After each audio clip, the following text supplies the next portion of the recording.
Kita lanjut surat Ar-Rahman. Surat Ar-Rahman ini hendaklah sering kita baca, terutama di malam hari, karena keutamaan surat Ar-Rahman ini nanti kalau kita baca terus-menerus, di akhirat akan terwujud sosok yang sangat indah rupawan, baunya sangat wangi, dan akan mendampingi orang-orang yang membacanya. Jadi surat Ar-Rahman. Surat Ar-Rahman sebagai ungkapan syukur kita kepada Allah. Nah, mula nengke wonten kalimat sing diulang-ulang, fabi ayyi ala'i rabbikuma tukadziban. Niku jumlahe wonten 3.setunggal. Mengke panjenengan hitung nggih 31. Ini perhatian Allah luar biasa supaya kita menjadi orang yang bersyukur. Karena apa? Nikmat yang diberikan Allah sangatlah banyak.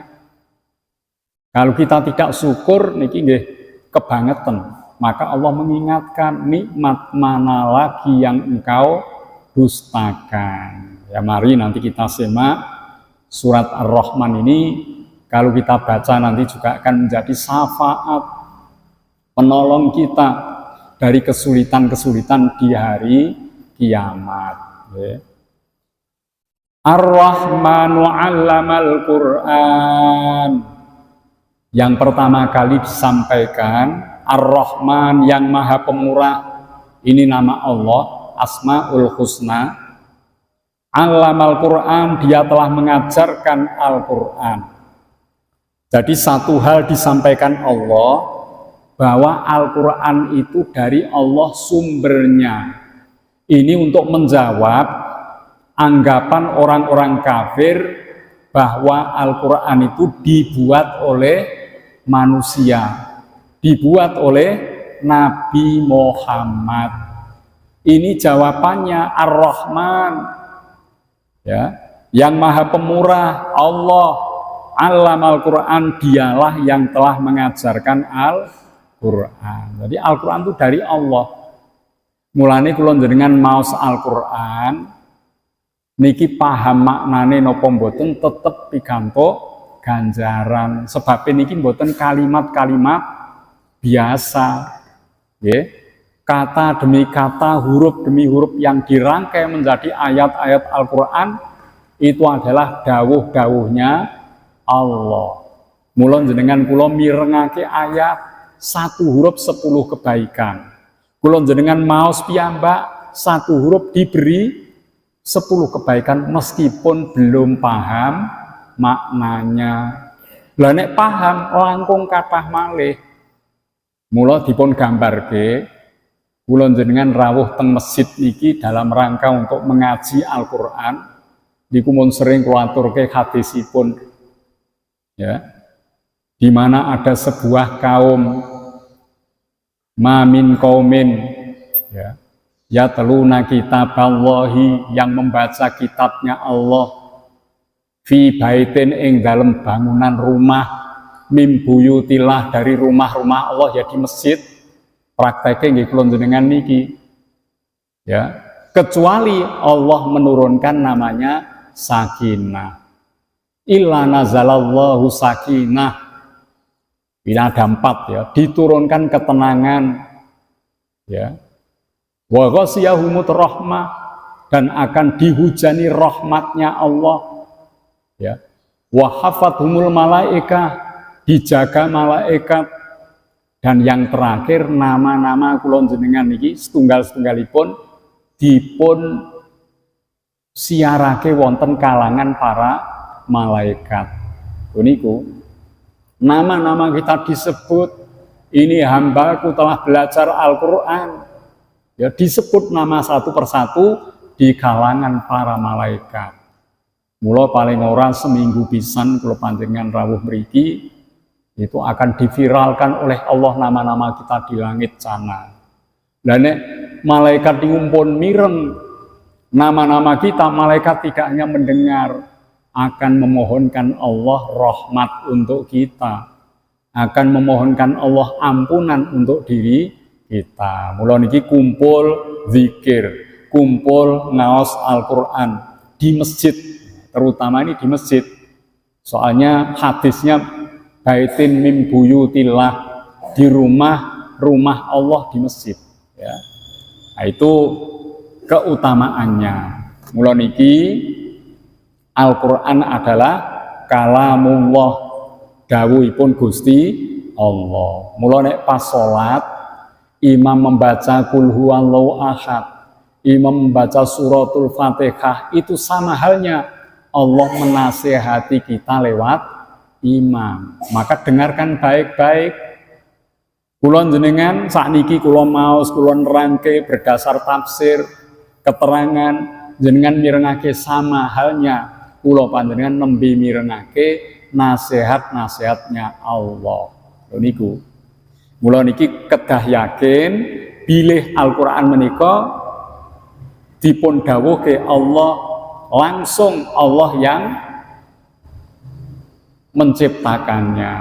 Mulane Al-Qur'an ini telah diteliti oleh banyak orang. Para ilmuwan meneliti dengan cermat, ternyata Al-Qur'an ini kalau disimpulkan sesuatu yang menakjubkan. Nate kula aturke mukjizat Al-Qur'an dari segi angka, ya. Kata-kata yaumun, hari, itu disebut dalam Al-Qur'an sejumlah 365 kali, setara dengan 1 tahun. Niku kata-kata syahrun, bulan, disebut dalam Al-Qur'an nek dihitung sahrun, contohnya sahrul Ramadan, kemudian sahru-sahru yang lain, niku nek dihitung jumlahnya kalih 11 niku. Niki merupakan satu komposisi yang sangat berimbang. Padahal riyen dereng wonten komputer. Lah sakniki wonten komputer itu saged dipun cek, ternyata Al-Qur'an dari segi jumlah, bilangan ini menunjukkan sesuatu kemukjizatan. Kata-kata surga dan neraka jumlahnya sama. Nanti kalau atur kirian kathah niku nggih. Nah itulah, maka ini tidak mungkin dibuat oleh manusia. Sejak Rasul 15 abad yang lalu, masyarakat masih sangat sederhana. Sampai sekarang hari ini Al-Qur'an tidak dapat ditandingi oleh kitab manapun, kemampuan manusia seperti apapun, senantiasa sesuai dengan zaman. Bahkan diadakan penelitian eksperimen, ayat-ayat Al-Qur'an telah mengungkap kemajuan ilmu pengetahuan. Jadi contohnya apa? Mengke panjenengan buka surat Al-Mu'min, ya. Niki ternyata janin dalam kandungan yang dicipta Allah tahap demi tahap diterangkan secara detail, itu baru abad ke-20 ditemukan oleh ilmuwan di Eropa. Setelah ditemukannya, ya istilahnya napa niku USG, ultrasonografi. Nah, ibu-ibu hamil di USG, janin sudah mapan baik. Niku baru diketahui abad 20. Tapi Al-Qur'an telah menyatakan 15 abad yang lalu hal itu telah disampaikan. Dan ini membuat orang-orang yang meneliti Al-Qur'an menjadi takjub.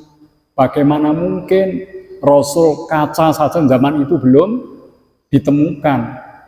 Bagaimana mungkin bisa mengetahui tahap demi tahap secara persis? Lah niki nggih.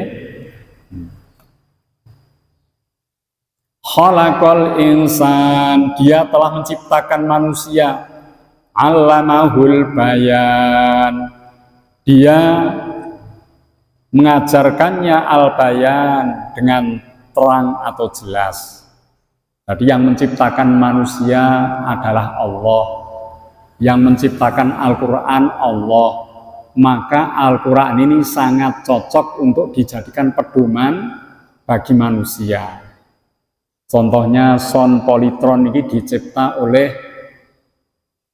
niki nggih, Semarang Etane Semarang nih polytron nggih wonten pabrike. Ya. Niki wonten buku petunjuk. Buku petunjuk dibuat oleh perusahaan Polytron sehingga buku petunjuk itu sangat tepat untuk mengetahui komponen yang ada di ya son ini. Ya seperti itu. Manusia dicipta oleh Allah dan Al-Quran telah dirancang Allah, maka Al-Quran ini menjadi tepat sekali untuk pedoman bagi umat manusia. Ya. Jadi penciptaan pertama yang disampaikan Allah dalam surat Ar-Rahman adalah Allah yang menciptakan Al-Quran, Allah yang menciptakan manusia dan mengajarkan manusia untuk mengetahui tanda-tanda kebesaran Allah. Asy-syamsu wal qamaru bi husban. Asy-syamsu matahari, wal qamaru dan bulan bi husbanin. Ya. Menurut perhitungannya. Jadi matahari yang ada setiap hari terbit, kula panjenengan sudah menyaksikan berkali-kali, bahkan karena seringnya terbitnya matahari dianggap sesuatu yang biasa. Padahal nek kula panjenengan purun mikir, kersa mikir, terbitnya matahari adalah karunia Allah yang besar. Sekiranya matahari tidak terbit di pagi ini dan beberapa waktu tidak akan terbit lagi, maka bumi kita gelap.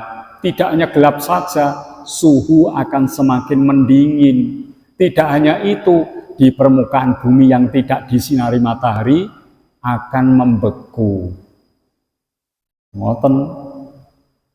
Maka ini suatu karunia Allah yang besar.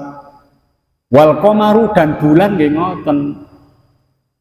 Malam hari ada bulan purnama, fungsinya sangatlah besar. Bulan purnama itu bisa mengangkat permukaan air laut, ya, karena gravitasinya, ya, sehingga laut ini bergolak, tidak tetap airnya. Itu semuanya telah diperhitungkan oleh Allah Subhanahu wa Ta'ala. Penciptaan matahari, kecepatannya, ya, dikelilingi oleh bumi kita itu secara konstan. Ya ora kecepatan nemen, ora lambat nemen. Ya, niku nggih, dalam satu hari itu ya 24 jam. Mestinya tidak 24 jam persis ya. Kula nulis wau ternyata dalam satu hari satu malam itu nek dihitung mboten 24 jam. Sing bener niku 23 jam 56 menit 4 detik ya niku sak monten niku tepate. Tapi nek ngoten kula dengar repot ya. Sehari semalam ya normalnya 24 jam normale. Soalnya wonten sing teng kutub mriku terkadang satu hari itu mengalami masa yang panjang, malam hari sedikit. Di Queensland mriku bengi niku mboten wonten, ya. Siang terus tapi siangnya kados jam 6 ngoten niku. Terus ya, tidak pernah datang malam. Wonten sing ngoten. Itu yang mboten normal. Nek sing normal kan sekitar khatulis tiwa. Lah itu normal 23 jam 56 menit 4 detik. Niku tepat niku. Gusti Allah ngerancang ngoten niku ya, teng mriki dipun sebatake bi husbanin, menurut perhitungan. Nah, niki nggih. Wan najmu wasyajaru yasjudan.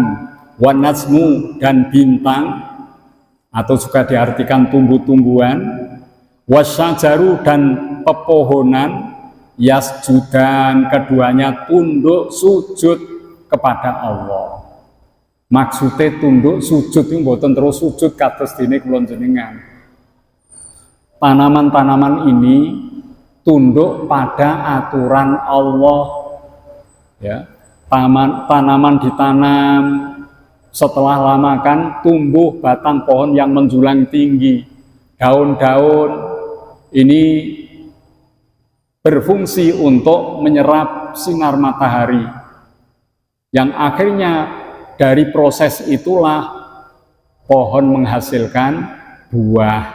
Niku menghasilkan buah, dan buahnya untuk dikonsumsi manusia. Ini semuanya telah menjadi bukti ketundukan tanaman kepada Allah. Ya. Bintang juga demikian, tunduk kepada Allah. Tidak ada bintang yang keluar dari jalurnya, karena benda-benda langit itu punya jalan, punya jalur, namanya orbit. Ya. Bumi kita punya orbit, boten sembarangan, dalane wonten. Ya. Matahari punya orbit, kemudian bulan juga demikian, dan semua itu telah diatur oleh Allah. Berarti semua makhluk Allah tidak ada yang tidak tunduk kepada Allah. Nah, tunduknya makhluk Allah itu namanya sujud, tunduk. Mulane kula jenengan salat, waktu sujud jangan bangkit dari sujud terkecuali kita merasa telah tunduk kepada Allah. Niku biasanya sholat angguri sujud maca subhana rabbiyal a'la ping 3 wis rampung. Ampun ngoten. Kita sadarkan hati kita saat sujud itulah kita menyatakan tunduk kepada Allah. Ya Allah, kula kawulane panjenengan, saya siap tunduk kepada aturan jenengan, dikengken napa mawon kula berusaha melakukan, dilarang apapun saya berusaha menjauhinya, kedah niku wonten. Karena sujud itu penting. Salate kula jenengan niku kedah ninggal naminipun labet asar. Mulane teng Al-Qur'an wonten min asaris sujud. Salat kita saat sujud harus meninggalkan bekas. Bekasnya sujud itu apa? Ketaatan kepada Allah. Sujud bolak-balik, batuk nganti ireng, tapi maksiat kepada Allah niku mboten wonten maknane. Labete napa? Nggih kula panjenengan taat kepada Allah. Min atharis sujud. Bekas sujud itu ketaatan kita. Ya gelem ngaji, ya sregep salat, kersa infak sedekah, juga melakukan puasa, akhlak baik yang lainnya. Itu bukti ketaatan kita kepada Allah. Menungso niku terpaksa maupun sadar atas kemauannya, semuanya telah tunduk kepada Allah. Jantung kita berdetak, paru-paru ya menghisap oksigen, niki semuanya berjalan seolah kita tidak menyadari. Kula jenengan jagung ngeten wis udara keluar masuk. Kula jenengan jagung ngeten mboten rumaos, jantung telah memompa darah berdetak terus-menerus. Meskipun kita tidur, semuanya berjalan karena telah tunduk kepada Allah. Dan itu terpaksa ataupun sadar, sedaya tiyang menika tunduk kepada Allah. Mula kados ibadah ingkang kula panjenengan lampahi merupakan wujud kesempurnaan ketundukan kita kepada Allah. Mula nek sujud kalau wau sampun ngantos kesupen, kula panjenengan kedah nggadahi kesadaran bahwa saat itu kita menyatakan tunduk di hadapan Allah Subhanahu wa taala. Lah nek salate saged ngoten, kula njenengan dados hebat. Kita akan jadi pribadi-pribadi yang luar biasa. Ya, tapi wong salat mbur lahiriae mawon, awake dhewe salat ning masjid, pikirane ning pasar sore, pikirane teng ya supermarket, pikirane teng anak, pikirane teng masak. Niku kok isine ngoten niku. Mulane mboten dadoske napa saenipun pribadi kula jenengan. Monggo niki dipun dandosi salatipun nggih. Was-samaa dan langit, rafa'aha dia ditinggikannya, wa wada'al mizan dan dia letakkan al-mizan raca timbangan. langit yang menjulang tinggi tanpa tiang, ini telah diletakkan Allah timbangan. Ora terus ning ono gambari timbangan mboten. Maksudnya keseimbangannya telah diatur oleh Allah. Langit niki nek cara sekolah mulai dari bumi ini sudah ada lapisan-lapisan, ya. Ada lapisan yang pertama napa niki? Atmosfer, ya, di bumi niki.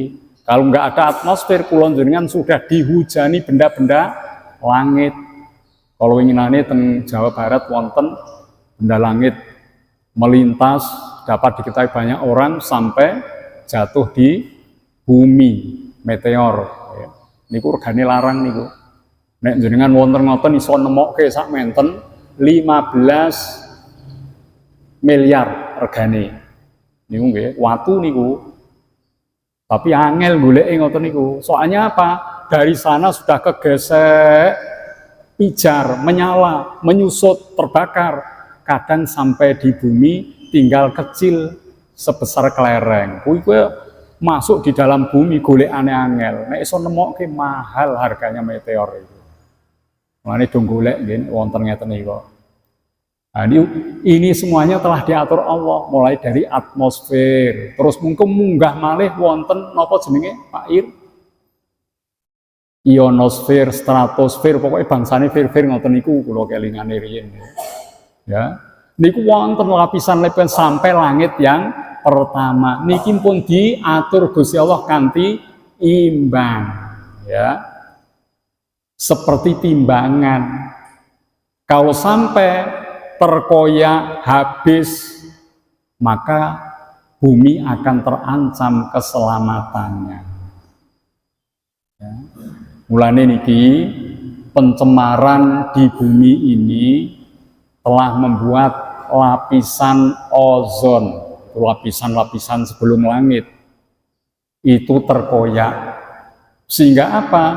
Kalau ozon ini nanti akan lenyap karena polusi udara, maka manusia akan mengalami penyakit-penyakit kulit yang sangat membahayakan. Karena sinar ultraviolet dari matahari tidak dihalangi, tidak difilter oleh ozon yang mengakibatkan, apalagi ibu-ibu nanti, ya, itu bahaya sekali, nggak mau terkena matahari karena kulit nanti akan seperti kena kanker, seperti itu. Mulanya Gusti Allah pun melindungi ini.